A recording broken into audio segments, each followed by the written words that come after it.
के काबिल बना दिया। Hello friends, welcome back to Mohan sir की क्लास। दोस्तों, पिछली वीडियो में मैंने आपको बताया था कि स्कूल के एनुअल फंक्शन के बाद मेरी ऐसी तबीयत खराब हुई कि सुधरने का नाम नहीं ले रही थी। हॉस्पिटल में एडमिट होने पर भी मैं रात भर दर्द के मारे तड़पता रहा। दूसरे दिन सोनोग्राफी करवाने कहा गया था। तो दोस्तों, अब देखते हैं आगे क्या हुआ। दोस्तों, दूसरे दिन मैं सोनोग्राफी की रिपोर्ट लेकर आया और जब डॉक्टर ने वह रिपोर्ट देखी तो उसमें कुछ भी प्रॉब्लम नहीं दिखा। जब डॉक्टर ने कहा कि प्रॉब्लम तो कुछ भी नहीं दिख रहा है, तब मैं परेशान तो हुआ ही, साथ ही असमंजस में पड़ गया कि आखिर यह हो क्या रहा है। आखिर क्यों मुझे इतनी तकलीफ हो रही है जो कम होने का नाम नहीं ले रही है। मैंने तो सोचा था कि सोनोग्राफी की रिपोर्ट के बाद पता चल जाएगा और उस पर इलाज शुरू होने के बाद मैं ठीक हो जाऊंगा, मगर वैसा नहीं हुआ। यह दर्द कम होने का नाम नहीं ले रहा था और तकलीफ का पता भी नहीं चल रहा था। जब कैलाश को पता चला कि तकलीफ बढ़ते ही जा रही है, तब वह भी छुट्टी लेकर आ गया। इधर यादव सर व अखिलेश सर भी मुझे देखने के लिए आ गए थे। उधर गांव में उसी दिन मकर संक्रांति का त्योहार था। माँ ने सुबह जल्दी से पूजा की और बड़े भाई के साथ ट्रेन पकड़कर मुंबई के लिए रवाना हो गई। अब मेरी तबीयत खराब होने की खबर पूरे गांव में फैल चुकी थी। इधर तकलीफ बढ़ते ही जा रही थी और मैं बेड पर लेटे लेटे कराता जा रहा था। थोड़ी देर में बबलू ने आकर मुझे कहा कि डॉक्टर ने दूसरे हॉस्पिटल में रेफर किया है, अब क्या करें। मैंने तुरंत चलने के लिए कह दिया, क्योंकि अब सब कुछ मैंने उनके ऊपर छोड़ दिया था। मैं तो बस यही सोच रहा था कि किसी भी तरह मेरी तकलीफ कम हो जाए। थोड़ी देर बाद पाटिल सर भी आ गए थे। बबलू और कैलाश को इन सब के बारे में अधिक जानकारी नहीं होने की वजह से सारी भागदौड़ यादव सर व पाटिल सर ने की थी। रेफर करने के बाद हम थाने के बड़े हॉस्पिटल में गए। वहां मुझे एडमिट किया गया। डॉक्टर आए, चेक किया और मेडिसिन दिया। तभी मैंने देखा कि मेरा ही स्टूडेंट, जिसका नाम अंगेश है, वह भी उस हॉस्पिटल में एडमिट है। उसकी भी बहुत ज्यादा तबीयत खराब होने की वजह से उसे भी उस हॉस्पिटल में एडमिट किया गया था।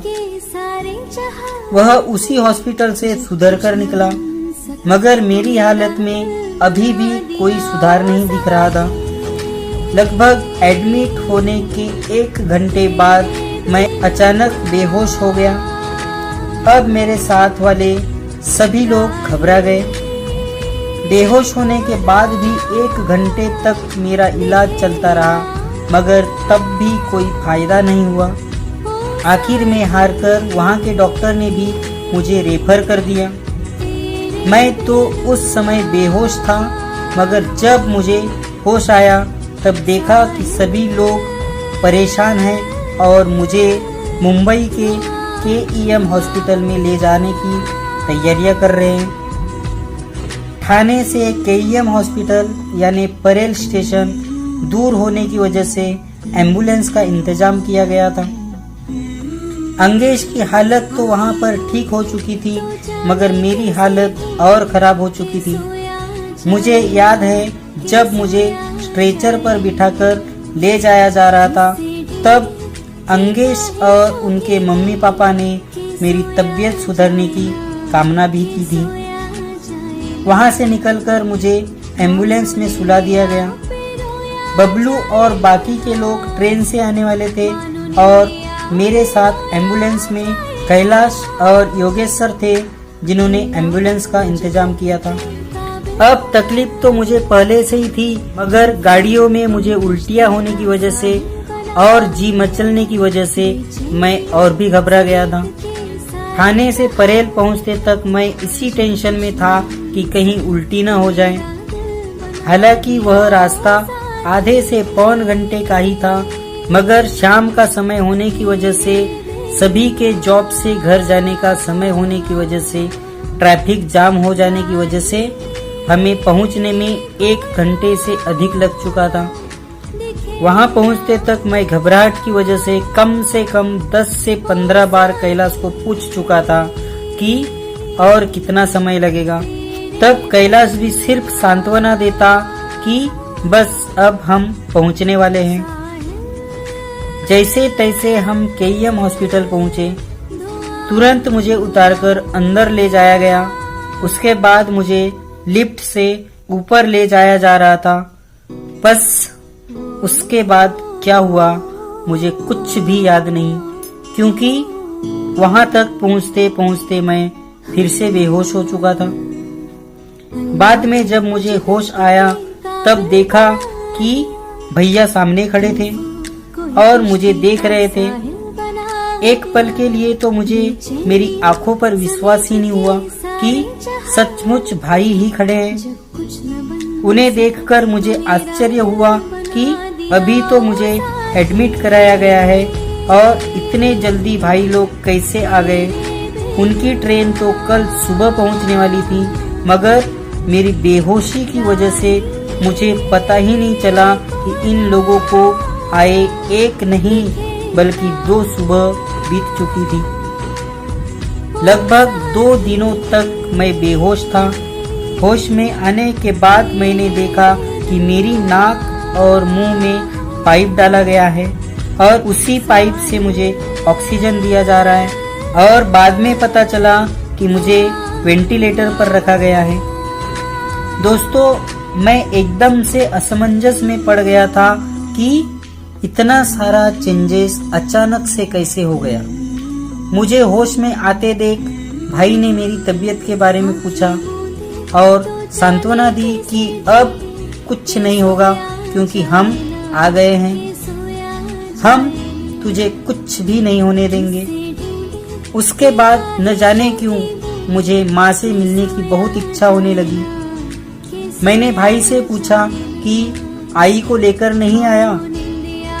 तब भाई ने कहा कि लाया हूँ, लेकिन सबको एक साथ अंदर नहीं भेजते, इसीलिए वह बाहर रुकी हुई है। मैं उनको भेजता हूँ कहकर भाई बाहर चले गए। थोड़ी देर बाद माँ अंदर आई और आते ही बोलने लगी कि तू मौत के मुंह से बाहर आ चुका है और अब तुझे कुछ नहीं होगा। यह सुनकर भी मुझे आश्चर्य हुआ। जो कुछ भी मैं सुन रहा था वह बिल्कुल अनपेक्षित था। मुझे समझ ही नहीं आ रहा था कि इतने जल्दी इतना सारा बदलाव कैसे हो गया। मुझसे अब रहा नहीं गया और मैंने माँ से पूछ ही लिया कि आखिर क्या हुआ। तब जाकर माँ ने बताई कि मैं बहुत ही ज्यादा सीरियस हो चुका था। सभी डॉक्टरों ने मेरी बचने की उम्मीदें छोड़ दी थी। बड़ी मुश्किल से मैं बचा हूँ। बाकी की बातें बाद में बताऊंगी कहकर और मुझे कुछ नहीं होने की सांत्वना देकर माँ बाहर चली गई। अब माँ तो बाहर चली गई, मगर मेरे अंदर अब खलबली मच गई थी। मैंने सपने में भी नहीं सोचा था कि मेरा यह दर्द का सिलसिला मुझे मौत के इस पड़ाव पर लाकर खड़ा कर देगा। मैं तो सिर्फ दर्द के बारे में ही सोच रहा था, मौत की तो उम्मीद भी नहीं की थी। जब मौत का विचार आता तो अंदर से सिहर जाता था। तो दोस्तों, अब किस तरह से मेरी तबीयत में सुधार आया और बेहोशी की हालत में मैं कैसे जिंदगी और मौत से लड़ रहा था, वह बताने मैं फिर मिलूंगा मेरी अगली वीडियो में। तब तक के लिए मुझे आज्ञा दीजिए। धन्यवाद।